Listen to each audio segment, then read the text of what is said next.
So I've got here a preserved sheep's brain.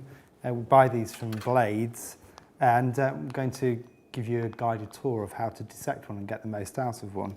I'm wearing gloves because I'm not terribly keen on the preservative of in these things. Even so, I must remember at the end of it to wash my hands. So I'm just going to cut into the package.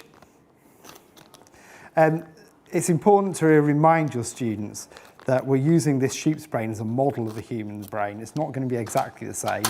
There's some really obvious things, it's much smaller to start with, and there are some less obvious things that we'll see as we go through it. These preserved brains are fairly dense. The preservative dries them out a bit and makes them a bit more solid, makes them much more easy to dissect. This is a precious piece of material. They cost about £12 each, so they're a bit of an investment for your classroom. But also it's worth reminding the learners that this was fairly recently in a living animal, and it's worth just taking a moment to think about that.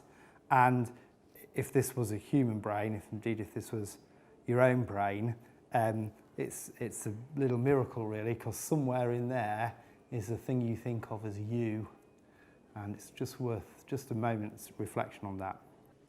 It's covered in the meninges, the membranes that cover the brain, and you can see some blood vessels underneath those. You can see these dark tracts of blood supplying the brain. It's a fairly blood-hungry organ. So the first thing I'm going to do is get these meninges out of the way, cut them off. They're quite tough, so I'm going to cut through those and just remove them. Good sharp pair of scissors does quite well. They are quite tough. I'm just going to cut right through, peel them away. I'm going to be careful at the bottom of the brain because there's quite a lot of detail there that I don't want to disrupt.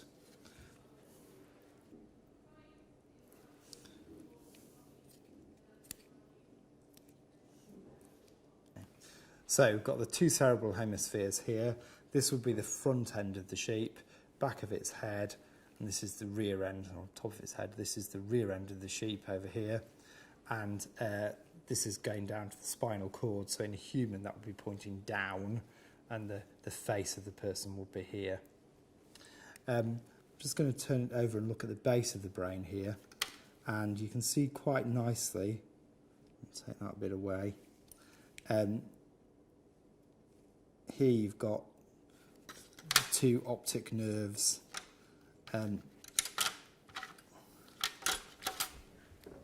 So you've got one optic nerve there, one optic nerve there. They'll be going to the two eyes.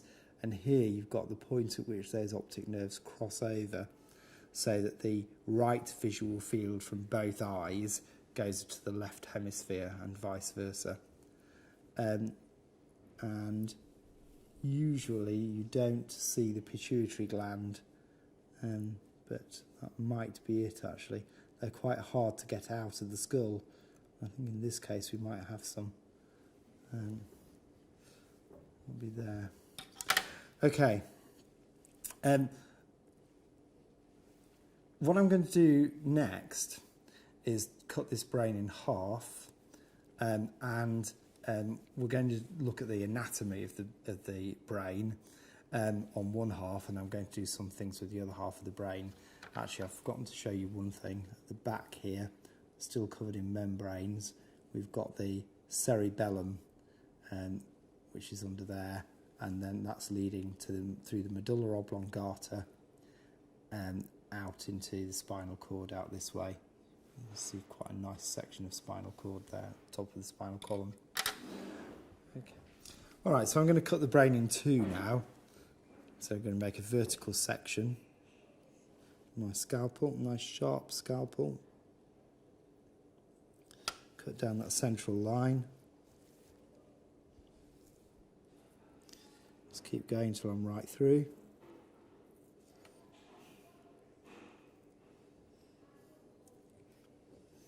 Now I'm going to turn it round and I'm going to cut the back part of it.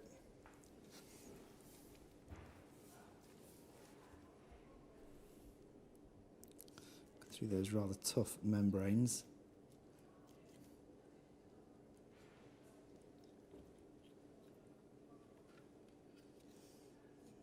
keep going.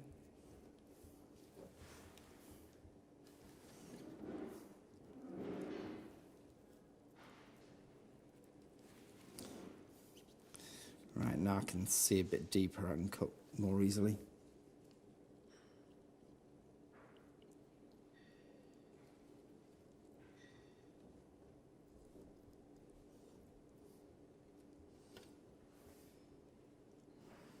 Straight through those structures.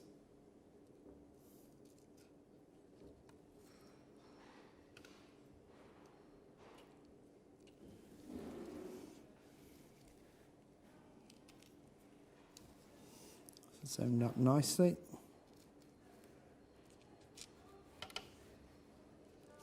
And I'm just going to cut through the membranes at the bottom with a pair of scissors. Now, if you were being economical with your students in class, what you might now do, if you were allowing them a chance to do the brain dissections themselves, you could give each pair one half and they can all do the same thing. I'm going to do slightly different things with the two halves of this brain. So on this half of the brain, I'm going to do an anatomical dissection. I'm going to get rid of the remaining membranes that are around here now. Just carefully pull them away. Find it easier to do that with these membranes after I've cut the brain into two. Okay, I'm cutting through one of the cranial nerves there, which is probably the auditory nerve. Just there.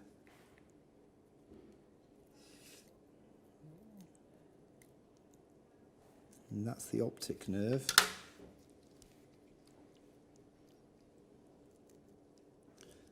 There we are. That's a bit of optic nerve that's come away with that. Okay. So, again, you can see the outside here. We ought to talk about the lobes that you can see. So the frontal lobe, the parietal lobe, the occipital lobe, and temporal lobe, the cerebellum, the spinal cord, medulla oblongata going into the midbrain that you can see on the outside there. You can see all the folding and so on. Turn it over and now we'll start to look at the inside. So here's the spinal cord coming up, comes into this region here. This is the medulla oblongata. You can see the fairly white material there. That's the area where the tracts of nerve fibres are crossing over from one side to the other. You'll know, and your students will know, that the right side of the brain is concerned with the left-hand side of the body, and vice versa.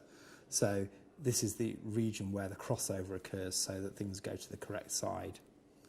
Here we've got the cerebellum. The cerebellum is concerned with movement, and it's like the autopilot, really, of your brain. So you can initiate a movement like walking or picking something up consciously, but you don't have to think about every muscle movement and so on that you need to do to make that movement take place. Your cerebellum will do that for you, so it makes those movements automatic. You learn to do that fairly early on. And this region here is the pons, and the pons is where the two sides, tracts from the two sides of the cerebellum cross over to integrate movement between the two sides of the body. So that's the division there between cerebellum and the forebrain.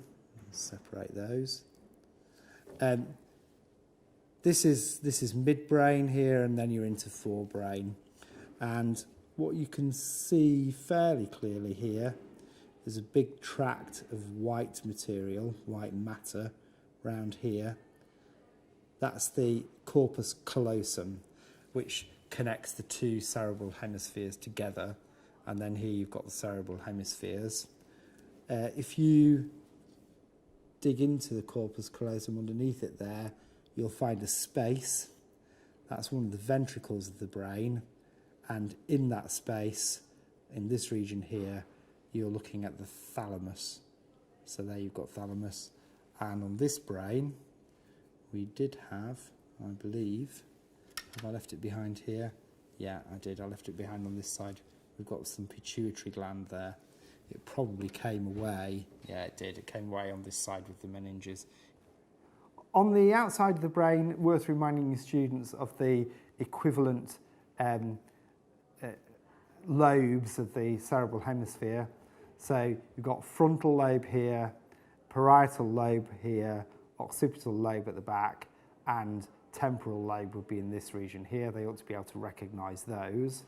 So that's a vertical section through the brain. We could also look at some other sections. So you could do a sagittal section through the brain, which is to make this kind of cut.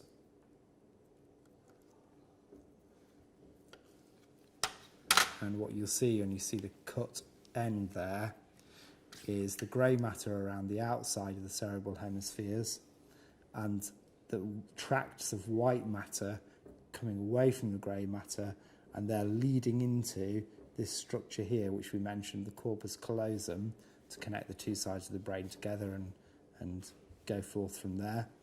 And then down in this region, there's some more grey matter. These are the basal ganglia, things like the amygdala, for example, down in this part of the brain. And you could also do a horizontal section. So here's a horizontal section through the cerebral hemisphere. And again, you can see the similar sort of pattern. The grey matter, white matter, basal regions here. Put that together and you can see there's a really complex 3D structure to the brain here. Okay, that's a simple anatomical dissection of one half of the brain. What I'm going to talk to you about on the other half of the brain that I've got here is some other things you can do. You might want to share the halves of the brain out between groups in your class so they can all have a go at identifying the parts. But there are other things you could do as well. So imagine, for example, that you didn't know anything about how the brain works, and you've got one here to look at. What conclusions might you draw about how a brain works? So that's a how science works, or how psychology works, approach to it. And they ought to be able to come up with several observations.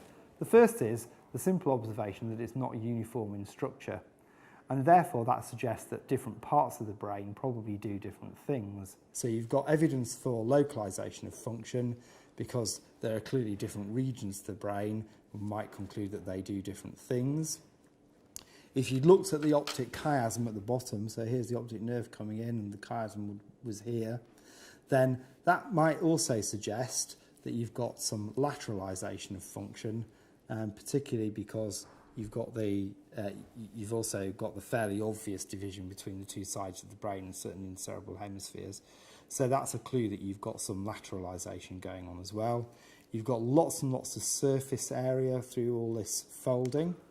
And one thing you can do, I'm going to do it on a bit I've cut up already, is you can do a surface scrape, and you can scrape off some of the grey matter from the surface. Let's do it here. You just see essentially you're peeling the grey matter off, and you get to white matter underneath quite quickly. So that's suggesting to you that the grey matter is quite important. You know that you've got even more folding on a human brain, and you've got more processing power, if you like, with a human brain. The folding gives you more space for more grey matter, so that's a pretty good sign that the grey matter is important. So you've got a bit of logic there, a bit of how science works. One of the other things I suggest you can do with the brain that's different from a straightforward anatomical dissection is a bit of psychosurgery. So we've done one bit of psychosurgery already, actually. When we cut the brain in two, we cut through the corpus callosum here, and that's what Sperry did with his split brain patients.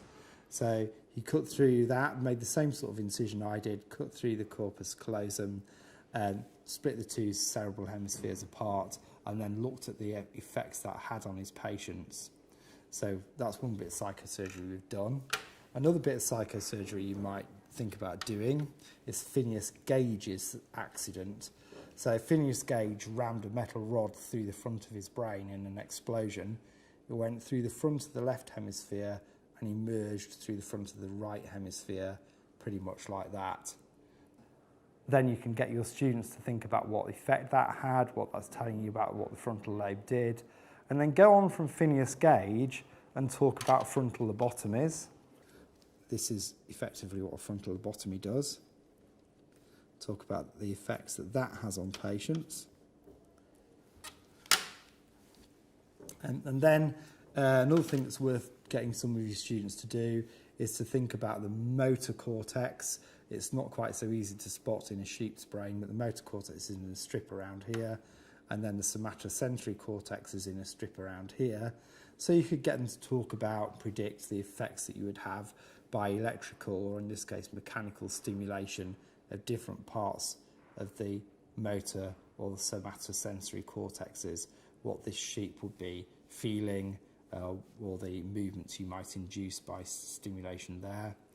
And then you can do other bits of psychosurgery as well. You could get your students to locate where Broca's area would be. If I was in the correct cortex on the left side, it'd be about here, or Wernicke's area back here, and things like that. So lots of other bits of psychosurgery. You don't have to just do an anatomical dissection. Get the most out of it. It's worth every penny.